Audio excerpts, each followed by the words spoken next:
Samajwadi party के राज्यसभा सांसद रामजी लाल सुमन के राणा सांगा पर विवादित बयान के खिलाफ करड़ी सेना ने आगरा में विरोध प्रदर्शन का ऐलान किया है। शनिवार यानी आज राणा सांगा की जन्मतिथि है और करड़ी सेना इस मौके पर आगरा में राणा सांगा की जयंती मना रही है, जिसे रक्त स्वाभिमान सम्मेलन नाम दिया गया है। इसके लिए आगरा के ही गढ़ी रामी में 50 बीघे में पंडाल बनाया गया है। करड़ी सेना के विरोध प्रदर्शन को देखते हुए उत्तर प्रदेश पुलिस ने रामजी लाल सुमन के घर पर सुरक्षा कड़ी कर दी है।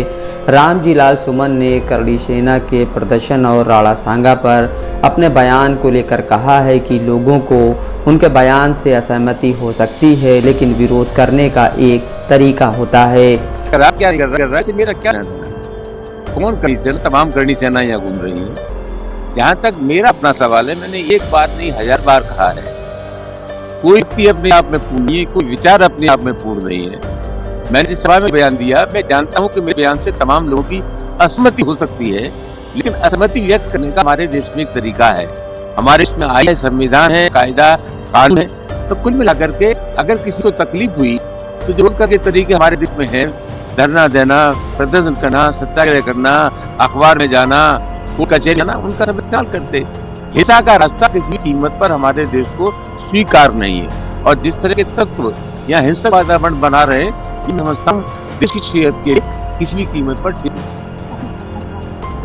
क्या करें, अकेले घूमे जब तमाम ध्वंस में रही है, हमारी जी को खतरा है, लोग गोलियां मार रहे हैं, मेरे परिवार को समाप्त करने की कोशिश की, घर पे बुलडोजर लेकर के आ गए, कोई जीभ काट रहा है, कोई कान काट रहा है, कोई नाक काट रहा है, कोई सीधा गोली मार रहा है, तो उस परिस्थिति में क्या करना चाहिए?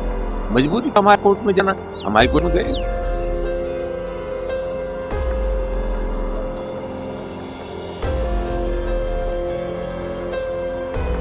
मीडिया रिपोर्टों में दावा किया गया है कि उत्तर प्रदेश के अलावा हरियाणा, राजस्थान और गुजरात से अब तक केसरिया साफा पहनकर करीब 60 से 80 हज़ार लोग आगरा पहुंच चुके हैं। 3 लाख लोगों के आने का दावा किया जा रहा है। दोपहर 12:30 बजे पुलिस कार्यक्रम स्थल गढ़ी रामी पहुँच गई। यह देखकर करड़ी सेना के कार्यकर्ता आक्रोशित हो गए। उन्होंने पुलिस कर्मियों को घेर लिया और तलवारें डंडे लहराने लगे। हालात बिगड़ते देख पुलिस को आयोजन स्थल से बाहर आना पड़ा।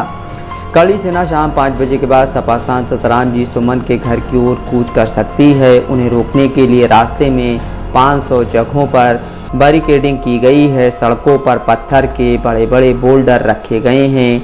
10,000 पीएसी और पुलिस के जवान तैनात हैं। ड्रोन से निगरानी की जा रही है। रामजी सुमन घर पर हैं, उनके आवास को छावनी में तब्दील कर दिया गया है। 1000 पुलिस जवान तैनात हैं। 1 किलोमीटर का इलाका सील है। मेटल डिटेक्टर लगाए गए हैं। सपा सांसद ने भी अपनी पर्सनल सिक्योरिटी में 10 बाउंसर लगाए हैं।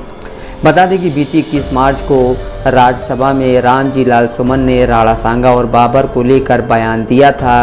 रामजी लाल सुमन ने राज्यसभा में कहा था, भाजपा वालों का तकिया कलाम हो गया है कि मुसलमानों में बाबर का डीएनए है, फिर हिंदुओं में किसका डीएनए है? बाबर को कौन लाया?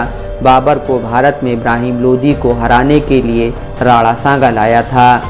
मुसलमान बाबर की औलाद हैं तो तुम गद्दार राणा सांगा की औलाद हो, यह हिंदुस्तान में तय हो जाना चाहिए। बाबर की आलोचना करते हैं, राणा सांगा की नहीं। देश की आज़ादी की लड़ाई में उन्होंने अंग्रेज़ों की गुलामी की थी। रामजी लाल सुमन के इस बयान के बाद करड़ी सेना लगातार उन पर हमलावर है। नफीस अहमद, दस्तक लाइव न्यूज़।